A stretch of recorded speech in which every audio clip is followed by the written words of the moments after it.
Hello friends, welcome back to my channel. तो आज हमारी वीडियो का टॉपिक है ग्लोबोडोंशिया। नाम से ही क्लियर है, ग्लोबो मीन्स कुछ भी चीज़ ग्लोबुलर जैसी और डोंशिया मीन्स टूथ के बारे में हम बात कर रहे हैं। कोई भी टूथ जो ग्लोब्यूल जैसा है उसको हम ग्लोबोडोंशिया बोल सकते हैं।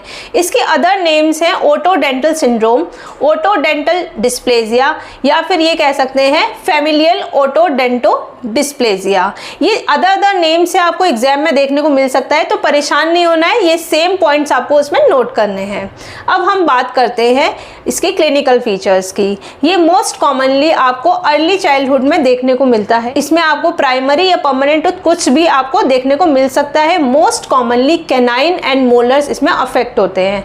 अब यदि हम बात करते हैं कि इसका टूथ का अपीयरेंस कैसा होगा, तो टूथ का अपीयरेंस कैसा होगा, जैसे मैंने बताया ग्लोब्यूल जैसा, तो क्या होगा, बल्बस बड़ा सा होगा। उसके जो कस्प होंगे और ग्रुप्स होंगे वो अलग से, आपको ऐसा नहीं लगेगा कि इसमें कस्प है कि ग्रुप्स है, कुछ एक जैसा फ्लैट जैसा लगेगा और बहुत बल्बस लगेगा।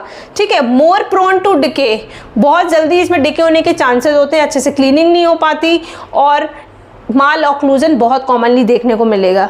यदि हम जिंजाइवा की बात करें तो वहाँ का उस टूथ के अराउंड जो जिंजाइवा है वहाँ पर इनलार्ज एंड इन्फ्लेम्ड होगा।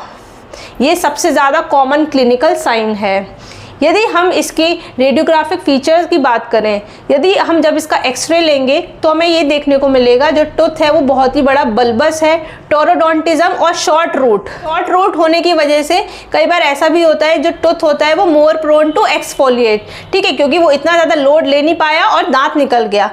जनरली इसमें कोई ऐसी प्रॉब्लम आती नहीं है, लेकिन कभी आपके पास कोई पेशेंट आया कि ऐसा महसूस हो रहा है कि ये दांत हिल रहा है, तो हम ये इसमें जब एक्सरे लेंगे तो ये देखेंगे इसकी रूट्स बहुत शॉर्ट थी, और ये हो सकता है कि वो प्राइमरी टूथ हो या परमानेंट टूथ हो, तो उस कंडीशन में हमें चीज़ों को मैनेज करना है। अब बात आती है डायग्नोसिस की। जैसा कि मैंने आपको बताया कि जो टूथ है उसका जो क्राउन पार्ट है वो बहुत बल्बस होगा, तो आप जब भी इस टूथ को देखेंगे पेशेंट के मुंह में तो आपको दिख जाएगा कि बहुत ही बड़ा सा इसका क्राउन पार्ट है, बल्बस टूथ स्ट्रक्चर। ठीक है। अब मैनेजमेंट की बात आई।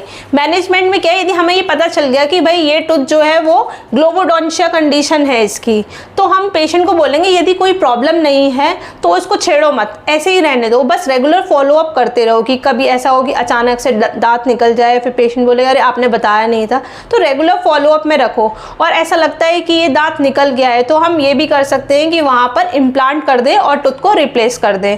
और पेशेंट चाहता है कि इसमें निकला नहीं है, लेकिन आप प्रॉब्लम को सॉर्ट करो, बार बार मैं ये नहीं सुन सकता कि ये दिक्कत है या दिक्कत हो सकती है, तो आप ये भी कर सकते हैं कि उस टूथ को निकाल दें। यदि पोस्टीरियर में है तो आप इम्प्लांट प्लेस कर सकते हैं, और यदि एंटीरियर में, जैसे मैंने बताया कैनाइन अफेक्टेड है, तो आप ऐसा भी कर सकते हैं कि आप वहाँ पर ऑर्थोडोंटिक ट्रीटमेंट करके उस स्पेस को क्लोज कर दें। क्योंकि ये भी मैंने आपको बताया कि आपको मोस्ट कॉमनली आपको अर्ली चाइल्डहुड में ही देखने को मिल जाता है।